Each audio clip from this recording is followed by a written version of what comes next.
ጤና ይስጥልን የተወደዳችሁ የሸገር ቲዩብ ቤተሰቦቻችን፣ የሰዓቱን አዳዲስና ትኩስ መረጃ ይዘን ቀርበናል። አብራችሁን ቆዩም። በወልቃይት ቀጠና በህወሓትና በመንግስት ኃይሎች መካከል ውጊያ መቀስቀሱ ተነገረ። መከላከያ ሰራዊቱ ከሰሞኑ በጎጃምና በደቡብ ጎንደር ባደረኩት ውጊያም በርካታ የአማራ ወጣቶችን ገደልኩ ሲል አስታወቀም። የፋኖ ኃይሎች በበኩላቸውም መከላከያ ሰራዊቱ እንዳያገግም ሆኖ ተመቷል ሲሉም አስታውቋል። በክልሉ አሁንም ጠንካራ ውጊያዎች ሲቀጥሉም ብልጽግና ደግሞ የጀትና የድሮን ድብደባም በተለያዩ የክልሉ ከተሞች እያከናወነ ነው። ዝርዝር መረጃ ይዘናል። በወለጋ እየተካሄደ ያለውን የፋኖ ኃይሎችን እንቅስቃሴም ማቆም ከብዶኛል ሲል የሽመልስ አብዲሳ አስተዳደር ገለጸ። ኢራን የተኩስ አቁም ጥያቄውን ውድቅ ማድረጓ ተነገረ። የፕሬዝዳንት ትራምፕ የማስጠንቀቂያ ቀነ ገደብም ሰዓታት ቀርተውታል። ዓለም ተሸብሯል። ዝርዝር ጉዳዮችን ይዘናል፣ ትሰማላችሁ። የሸገር ቲዩብ አዳዲስና ወቅታዊ መረጃዎች እንዲደርሷችሁም ሸገር ቲዩብን ሰብስክራይብ፣ ላይክ፣ ሼር እያደረጋችሁም ሀሳብ አስተያየቶቻችሁን በኮሜንት እንድታደርሱን እንጠይቃለን። ወደ ዝርዝር መረጃዎቹ እናልፋለን። በወልቃይት በተከዜ ዘብና በህወሓት ታጣቂዎች መካከል የተኩስ ልውውጥ መደረጉ ተሰማም። በአማራ ክልል ስር በተደራጀው የወልቃይት ጠገዴ ሰቲት ሁመራ ዞን በትናንትናው ዕለት በታጣቂዎች መካከል ተኩስ መደረጉን በስፍራ የሚገኙ ምንጮች ተናግረዋል። ለተኩስ ልውውጡ ምክንያት የሆነው የተከዜ ዘብ ታጣቂዎች ወታደራዊ ካምፓቸውን ለቀው ከወጡ በኋላ የህወሓት ታጣቂዎች ካምፑን መቆጣጠራቸው ተከትሎ ነው።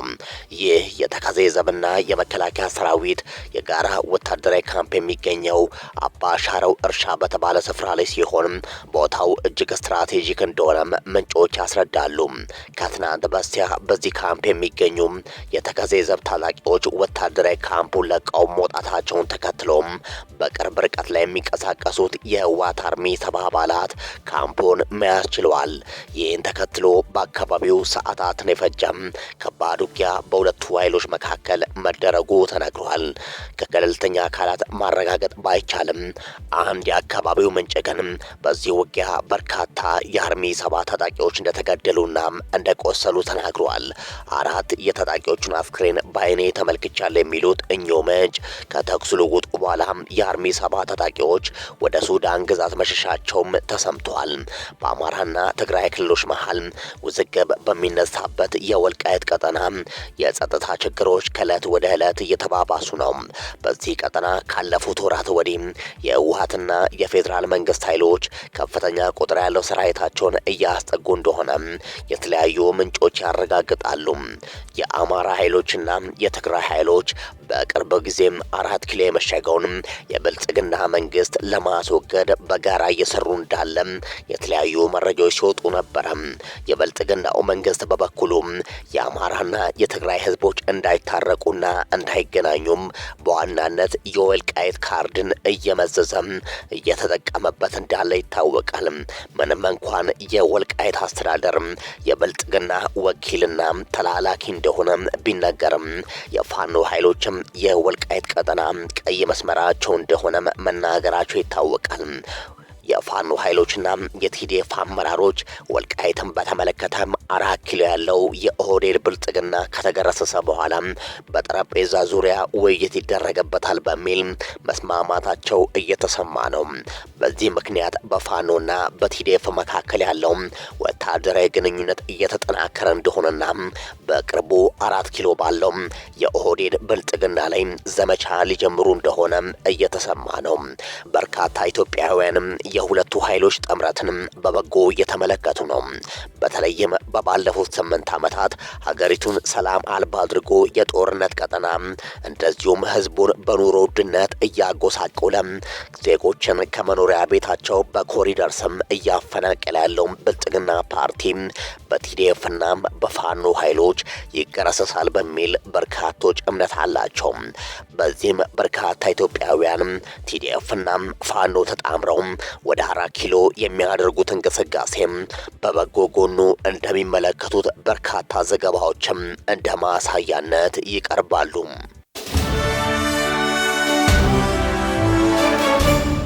መከላከያ ሰራዊቱ በጎጃምና በደቡብ ጎንደር ከሰሞኑ ባደረጉት ውጊያ በርካታ የአማራ ወጣቶችን ገድያለው አቁስያለው ሲል አስታወቀ።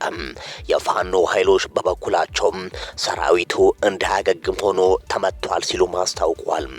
የምስራቅ እዝ ኮር በሰሜን ጎጃምና በደቡብ ጎንደር ባካሄዱት ስምሬት የፋኖ ኃይሎች አመራሮችን ከነግብረ አበሮቻቸው በመደምሰስና በመማረክ ውጤታማ አፈጣጠም አስመዝግቤያለሁ ብለዋል። የምስራቅ እዝ ኮር አዛዥ ብርጋዴር ጀነራል አዲሱ መሐመድ ኮሩ በተሰማራባቸው ሰሜን ጎጃም ዞን በሰሜን ሜጫ ይልማና ዴንሳ፣ በጎንጂ ቆላና አዴት፣ በባህር ዳር ዙሪያና በደቡብ ጎንደር ወረዳዎች ባካሄዳቸው ኦፕሬሽኖች የፋኖ ቡድን አመራሮችንና ተዋጊዎችን ደምስሻለው ማርካለው፣ የቡድንና የነፍስ ወከፍ መሳሪያዎችንም በቁጥጥር ስር አውያለሁ ብለዋል። ሰራዊቱ የፋኖ ኃይሎችንም ገብቶባቸው የነበሩ ወረዳዎችንም መቆጣጠር ችሏል ብለዋል። በጎንጂ ቆለላና አዴት በነበረው ውጊያ ከተገደሉት የፋኖ ኃይሎች መካከል ሻለቃ ሸዋነ ሙሉጌታ በእነሱ አሳይም ዘመቻና ጦር አዛዥ ሆኖ የቆየ 50 አለቃ ዘካሪያስ ልዩ ዘመቻ ኃላፊ የናገር ተገኘ የተባለና ስማቸው በውል ያልታወቀ የክፍለ ጦርና የብርጌድ አመራሮች ይገኙበታል ብለዋል። የፋኖ ኃይል ከህዝብ ዘርፎ ሲገለገልባቸው የነበሩ 4 ተሽከርካሪዎች በቁጥጥር ስር ሲውሉ ጌትነት ተፈራ የተባለ የፋኖ ኃይሎች ሐኪም እንዲሁም ሰው አለምን ይችል የተባለ የፋኖ ኃይሎች ሎጂስቲክስ ተማርኳል ብለዋል። በተመሳሳይም በደቡብ ጎንደር ስማዳ ወረዳና ወግዳ ከተማ የአማራ ወጣቶች የተለመደ ህዝብን የመዝረፍና የማሸበር ተግባር ላይ ባሉበት ሰዓት ምስራቅ እዝ ባደረገው ድንገተኛ ኦፕሬሽን የአማራ ወጣቶችን በማጽዳትና አካባቢውን መቆጣጠር ተችሏል ሲሉም አዛዡ ገልጿል።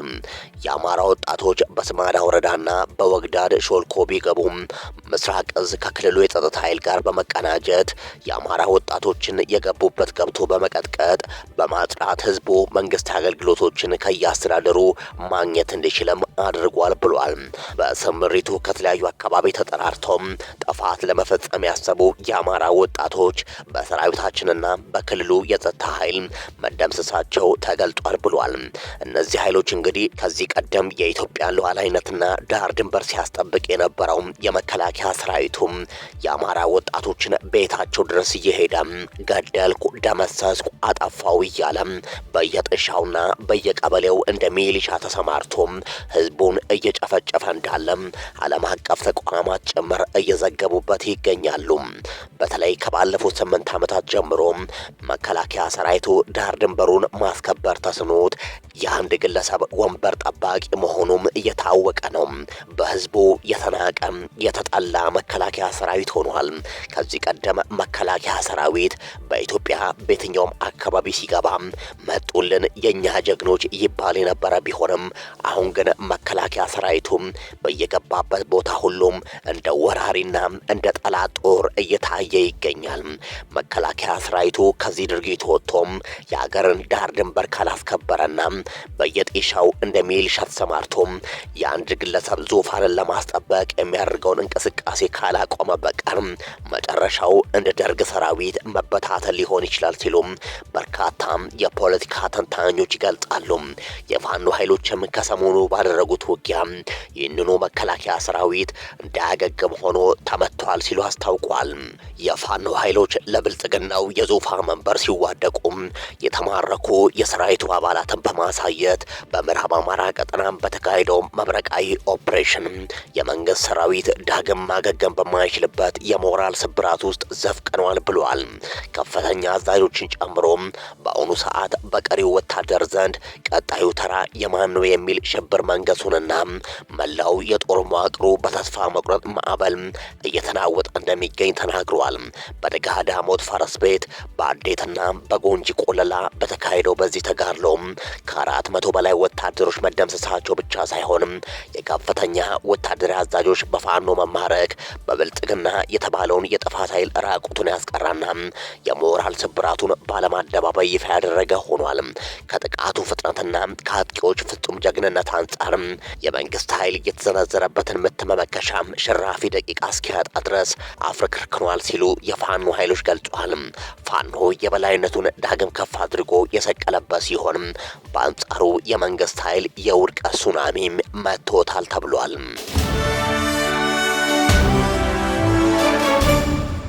የፋኖ ኃይሎችን እንቅስቃሴ በወለጋ ማቆም አልቻልኩም ሲል የሽመልስ አብዲሳ አስተዳደር ተናገረ። የሽመልስ አብዲሳ አስተዳደር ከዚህ ቀደም ነፍጠኛን በሰበርነው ቦታ ሰበር ነው በሚል አማራ ላይ የጥላቻ ቅስቀሳ አድርጎ በተለይም ከወለጋ ከባለፉት 6 ዓመታት ጀምሮ በርካታ አማራዎችን ለዘመናት ከኖሩበት ቀየና መንደራቸው ማፈናቀላቸው ይታወቃል። በዚህም ለባለፉት 6 ዓመታት ከወለጋ የተፈናቀሉ አማራዎች በደብረ ብርሃን መጠለያ ካምፖች ውስጥ እንዳሉ ይታወቃል። የሽመልስ አብዲሳ አስተዳደር በዚህ ሳያበቃም በወለጋ የቀሩ ሌሎች አማራዎችን በመግደል በማገት በማሰቃየት ወለጋን ከአማራ እናጽዳለን በሚል ቀመር በርካታ ንጹሃን ዜጎች ላይ ጥቃት ሲፈጽም መቆየቱ ይታወቃል። በዚህ ድርጊት የተማረሩ የአማራ ወጣቶች ራሳችንን ከዚህ ጥቃት መከላከል አለብን በሚል የወለጋ ፋኖ ብለው በመቋቋም ራሳቸውን ለአመታት እየተከላከሉ ጥቃቶችንም እያደረሱ ይገኛሉ። አሁን ደግሞ እነዚህ ወጣቶች ራሳቸውን በብርጌድ በክፍለ ጦርና በእዝ በማደራጀት በርካታ ቀጠናዎችን ከሽመልስ አብዲሳ ጦር በማስለቀቅ መቆጣጠራቸው ይታወቃል። በአካባቢው የፋኖ ኃይሎች በተቆጣጠሯቸው ቀጠናዎችም የአማራ ህዝብና የኦሮሞ ህዝብ በሰላም እየኖሩ እንዳለም ይነገራል። ይህንን በተመለከተም የሽመልስ አብዲሳ አስተዳደርም የፋኖ ኃይሎችን ከወለጋ ለማጽዳትና ሌሎች ንጹሃን አማራዎች ላይ ጥቃት ለማድረስ በሚመስል ሁኔታ ተደጋጋሚ ጥቃቶችን በወለጋ ከተማ ከመከላከያ ሰራዊቱ ጋር በመቀናጀት ሲከፍት እንደነበር ይታወቃል።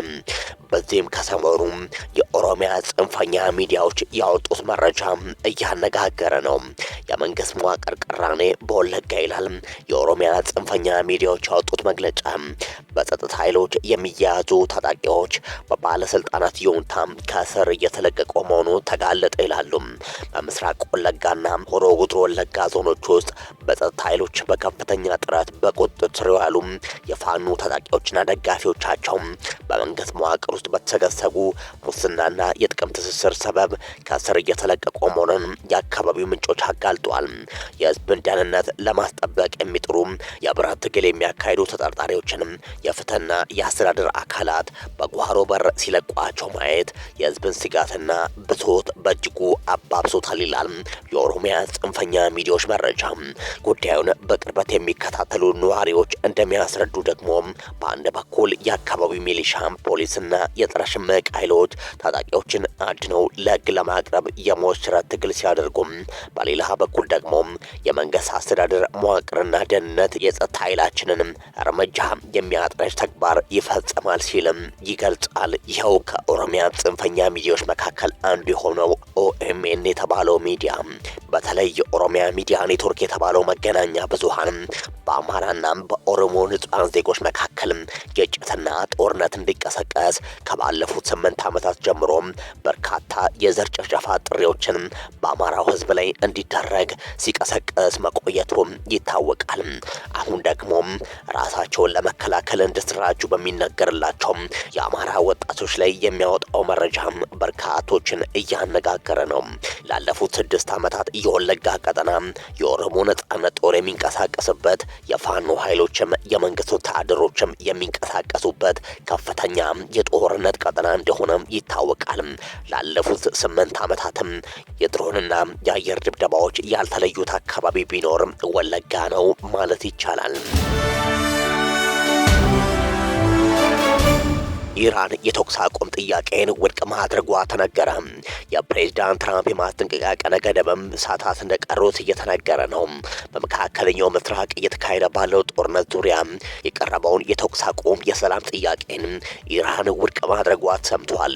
ይህ የቴህራን ውሳኔ የተሰማው የአሜሪካው ፕሬዝዳንት ዶናልድ ትራምፕ ጥቃቱ ከመቀጠሉ በፊት የሰጡት የ10 ቀናት ቀነ ገደብ ሊጠናቀቅ ጥቂት ሰዓታት በቀሩበት ወቅት ነው። ፕሬዝዳንት ትራምፕ ኢራን የቀረበላትን የሰላም አማራጭ ካልተቀበለች አሜሪካ ጥቃቷን በከፍተኛ ሁኔታ እንደምታጠናክር ገልጿል። ፕሬዝዳንቱ ይህ ጥቃት ለኢራን ከባዱ ቅዠት ይሆንባታል ሲሉ ነው በድጋሚ ያስጠነቀቁት። ከዚህ ቀደም ትራምፕ ኢራንን ወደ ድንጋይ ዘመን እንመልሳታለን ማለታቸውም ይታወሳል። ምንም እንኳን ፕሬዝዳንት ትራምፕ ድርድሩ በጥሩ ሁኔታ ላይ መሆኑን ቢገልጹም ኢራን ግን የአሜሪካ የሰላም እቅድ አለዋይና የእስራኤልን ጥቅም ብቻ የሚያስቀድም ነው በሚል ሳትቀበለው ቀርታለች። ይህ በእንዲህ እንዳለ የተባበሩት መንግስታት ድርጅት በሆርሙዝ ሰርጥ በኩል የንግድና የሰብአዊ እርዳታ ፍሰቱ እንዳይቋረጥ አዲስ የስራ ቡድን በማቋቋም ጥረት እያደረገ ይገኛል። ይሁን እንጂ የፕሬዝዳንት ትራምፕ ቀነ ገደብ ዛሬ ማክሰኞ ከእኩለ ሌሊት በኋላም የሚያበቃ በመሆኑ ቀጣዮቹ ሰዓታት ለቀጠናው ሰላም ወሳኝ ሆነው ይጠበቃሉ። ይህ በእንዲህ እንዳለ ትራምፕ ኢራን ከስምምነት ካልደረሰች በአንድ ምሽት እንደሚያጠፏት መዛታቸው ይታወቃል። የአሜሪካው ፕሬዝዳንት ትራምፕ ኢራን የዓለማችን ወሳኝ የሆነው የነዳጅ መተላለፊያን የሆርሙዝ ወሽመጥን እንድትከፍት ባስቀመጡት ቀነ ገደብ የማትስማማ ከሆነ በአንድ ሌሊት እንደሚያጠፏት አስጠንቅቋል። ትራምፕ በባህረ ሰላጤ ውስጥ የኃይል ፍሰትን የሚያካትት ተቀባይነት ያለው ስምምነት በአሜሪካ ሰዓት አቆጣጠር እስከ ማክሰኞ ወይም ረቡዕ ሌሊት 9 ሰዓት ድረስ አስቀምጧል። ትራምፕ በዋይት ሀውስ በሰጡት ጋዜጣዊ መግለጫ ወቅት በኢራን ውስጥ ምክንያታዊ መሪዎች በቀና ልቡና እየተደራደሩ እንደሆነ እንደሚያምኑ ተናግሯል።